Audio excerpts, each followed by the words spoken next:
आदाब, नमस्कार। आप सभी का स्वागत है क्यूएनएस न्यूज़ में और मैं हूं अंजुल मिस्कीन। चलिए आज की पेशकश की शुरुआत करते हैं। हम हमारे इस प्रोग्राम में अलग अलग नेचर के मुद्दे उठाते हैं और उन पे चर्चा करते हैं। उन सब मुद्दों में आज तक हमने जम्मू कश्मीर की फीमेल पॉपुलेशन के बारे में अगर कोई भी स्टोरी कवर की है तो वो मोस्टली पॉजिटिव स्टोरीज ही रही हैं और उन स्टोरीज से यही पता लग रहा था कि कैसे जम्मू कश्मीर की फीमेल पॉपुलेशन तेजी से तरक्की कर रही है और आगे बढ़कर अपने परिवार के साथ साथ जम्मू कश्मीर का नाम रोशन कर रही है। एक बात पर हम दोस्तों अभी तक सर उठाकर ये कह सकते हैं कि जम्मू कश्मीर में फीमेल रिलेटेड क्राइम की दरें बहुत ही कम हैं। Once in a blue moon कोई ऐसी कहानी या इंसिडेंट रिपोर्ट होगा जिसमें किसी लड़की या औरत से जुड़ा कोई क्राइम रिपोर्ट हो। हमारी आज की रिपोर्ट भी कश्मीर की रहने वाली एक लड़की की है, पर अनफॉर्चुनेटली आज हम उस लड़की से जुड़ी कोई पॉजिटिव स्टोरी आपके सामने नहीं ला रहे हैं, पर उस लड़की के साथ हुई एक ट्रेजेडी की कहानी, उसके दर्द की कहानी आप तक ला रहे हैं। दोस्तों, ये एक जुर्म की कहानी है जिसका खामियाजा 24 साल की एक लड़की भुगत रही है। हुआ कुछ यूं कि ये 24 वर्षीय लड़की अपनी रोजमर्रा की जिंदगी में घर से काम पे निकलती थी और समय से घर वापस आ जाती थी। उसकी इसी रोजमर्रा की जिंदगी में एक दिन बुचवारा डलगेट के रहने वाले साजिद अल्ताफ राथर की एंट्री हुई। साजिद अल्ताफ राथर इस लड़की को पसंद करता था और यही बात साजिद इस लड़की के सामने रखता है। जिस तरह साजिद ने अपने मन की बात इस लड़की के सामने रखी, उसी तरह इस लड़की ने भी अपनी मन की बात उस लड़के के आगे रखते हुए उसके इस प्रपोजल को एक्सेप्ट नहीं किया। बस इसी रिजेक्शन से पैदा हुए गुस्से और नफरत के कारण साजिद के मन में गलत इरादों ने जन्म लेना शुरू किया और उसने इस लड़की के आने जाने की टाइमिंग, वो कहाँ काम करती है वगैरह जानने के लिए उसका पीछा करना शुरू किया और उस पर नज़र रखनी शुरू की। फिर एक दिन यानी कल शाम 1 फरवरी 2022 को साजिद जिस मेडिकल शॉप पे काम करता था वहां से ब्रेक लेके दुकान से निकलता है और अपने जानने वाले मोहम्मद सलीम से एसिड खरीदता है और अपने दोस्त मोमिन नाजिर जो महजूर नगर के रहने वाले हैं उसके साथ स्कूटी पे बैठ उस तरफ निकलता है जहां ये लड़की काम करती थी। बस इसी के बाद जब ये लड़की घर आने के लिए शाम को निकलती है तो साजिद अल्ताफ राथर अपने दोस्त मोमिन नाजिर के साथ मिलकर इस लड़की की ओर बढ़ता है और उस 24 साल की लड़की पे एसिड फेंक कर भाग जाता है और उस लड़की को सड़क पर दर्द से तड़पता हुआ छोड़ देता है। दोस्तों, यहाँ सवाल ये उठता है कि ये कैसी मानसिकता थी जिस वजह से नकारे जाने के बाद पसंद और चाहत का एहसास पल भर में नफरत और खुंदक में बदल गया और साजिद अल्ताफ राथर ने इस तरह के घिनौने जुर्म को अंजाम दिया। अब अगर इस लड़की की आज की हालत के बारे में बताएं तो इस लड़की का इलाज एसएमएचएस हॉस्पिटल में चल रहा है और वहां डॉक्टर्स का कहना है कि इस एसिड अटैक से इस 24 साल की लड़की के चेहरे का 9% का हिस्सा बुरी तरह से जल चुका है और लेफ्ट हाथ का थोड़ा हिस्सा जला है। अब और कितना नुकसान हुआ है इस बारे में डॉक्टर्स डायग्नोज और ट्रीटमेंट करने में लगे हुए हैं। इस केस के सामने आने के बाद एक एनजीओ ने लाल चौक में प्रोटेस्ट किया और अपना रोष जाहिर किया।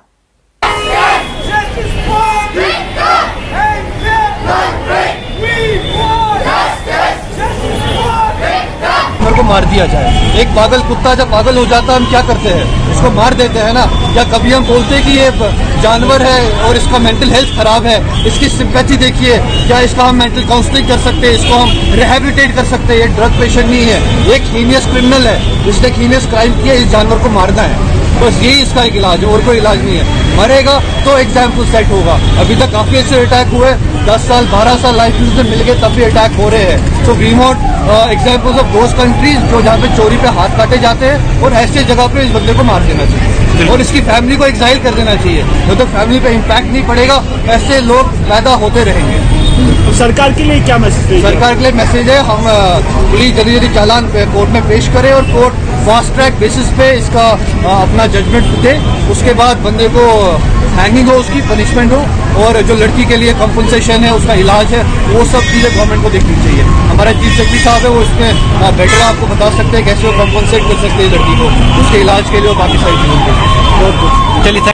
इस हादसे के बाद नौहट्टा पुलिस स्टेशन में केस दर्ज किया गया और बिना समय गवाए इस केस की छानबीन के लिए एसपी नॉर्थ राजा जुहेब के नेतृत्व में एसडीपीओ खान यार, एसएचओ नौहट्टा, एसएचओ सफा कदल और एसएचओ विमेन के साथ एक स्पेशल इन्वेस्टिगेशन टीम बनाई गई और कार्यवाही शुरू की गई। जिसका नतीजा ये रहा कि उन्होंने समय रहते ही साजिद अल्ताफ राथर जो बुचवारा डलगेट के रहने वाले हैं, मोहम्मद नाजिर जो महजूर नगर और मोहम्मद सलीम जो पातशाही बाग के रहने वाले हैं, इन सभी को गिरफ्तार किया। इसके अलावा जिस दुकान से एसिड बेचा गया उसको सील किया गया और साथ ही श्रीनगर के सभी दुकानदारों को सुप्रीम कोर्ट द्वारा एसिड की बिक्री को लेकर जारी किए गए इंस्ट्रक्शंस को स्ट्रिक्टली फॉलो करने के निर्देश दिए। अब अगर ओवरऑल कश्मीर में कुल एसिड अटैक्स के डेटा के बारे में बात करें तो सबसे पहले जनवरी 2013 में एक एसिड अटैक परेपोरा से दर्ज किया गया, जिसका शिकार 30 साल की एक फीमेल टीचर हुई थी। फिर उसके बाद दिसंबर 2015 में एक केस दर्ज हुआ जिसका शिकार 21 साल की लॉ कॉलेज में पढ़ने वाली स्टूडेंट हुई थी। फिर एक केस पिछले साल यानी अक्टूबर 2021 में शोपियान डिस्ट्रिक्ट से दर्ज हुआ जिसका शिकार एक 17 साल की लड़की हुई थी। और अब ये केस जिसके बारे में आज हम आपको बता रहे हैं।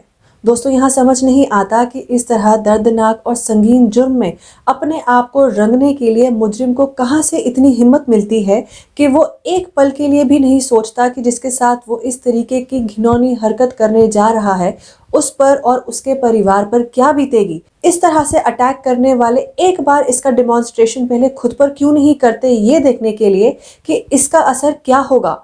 ऐसी क्या सोच, क्या नफरत या क्या मानसिकता रहती है इस तरीके के जुर्म करने वालों की। मोरोवर इस तरीके के हादसे आगे बढ़ते समाज को पीछे ले जाते हैं, जहां समाज का हर वर्ग, हर भाग अपने हिस्से की मेहनत कर अपने कल को संवारने की कोशिश करता है और आज के हालातों को बेहतरी की ओर ले जाने की सोच से काम करता है। वहीं समाज में बसे कुछ विकृत सोच वाले सारी और सबकी मेहनत पर पानी फेर देते हैं।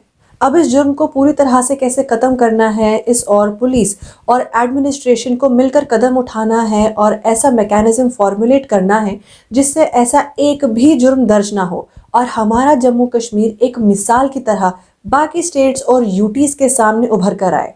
उम्मीद है इस सपने को हमारी यूटी एडमिनिस्ट्रेशन और जम्मू कश्मीर पुलिस मिलकर साकार करेगी। तो इसी बात के साथ दोस्तों, हमारी आज की इस पेशकश में सिर्फ इतना ही। हम फिर हाजिर होंगे आप सभी के सामने किसी और रिपोर्ट के साथ। तब तक के लिए आप बने रहिए QNS न्यूज़ के साथ और मुझे दीजिए इजाज़त। नमस्कार।